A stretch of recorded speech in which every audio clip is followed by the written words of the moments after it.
പോറ്റി തന്നെയാണ് ബോർഡിനോട് ആവശ്യപ്പെടുന്നത്, ഞാനത് തിരുത്തിക്കൊണ്ട് വരാം. ഒരു കത്ത് വെച്ചിട്ടാണ്. ആ കത്തനുസരിച്ച് ഞാൻ ചെയ്തു കൊള്ളാമെന്ന് പോറ്റി പറയുന്നു. അങ്ങനെ ജൂലൈ മാസം 5-ാം തീയതി ദ്വാരപാലക ശില്പങ്ങൾ പോറ്റിക്ക് കൊടുത്തു വിടുകയാണ്. ഇത് ചെയ്യാനുള്ള ഓർഡറാണ്. ആ ഓർഡറിൽ 12 പാളികളാണ്. അതായത് ഈ ശില്പത്തെ പൊതിഞ്ഞിരിക്കുന്ന പാളി അത് 12 എണ്ണമാണ്. ആ 12 എണ്ണത്തിനും സ്വർണം പൂശാൻ പറയുന്ന ആ ദേവസ്വം ബോർഡിൻ്റെ ഉത്തരവിൽ അതിനെ വിളിച്ചിരിക്കുന്നത് കോപ്പർ പ്ലേറ്റ്സ് എന്നാണ്. കോപ്പർ പ്ലേറ്റ്സ് എന്നാണ് വിളിച്ചിരിക്കുന്നത്.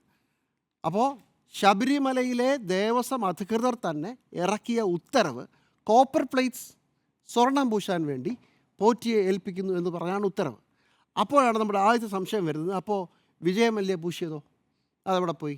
അതിലേക്ക് വരാം. അതിനെക്കുറിച്ചും കോടതി പറയുന്നുണ്ട്. അപ്പോൾ ആദ്യം അത് കോപ്പർ പ്ലേറ്റായി 20 വർഷം കഴിയുമ്പോൾ മാറുന്നു. അത് പോറ്റിക്ക് കൊടുത്തുവിടുന്നു.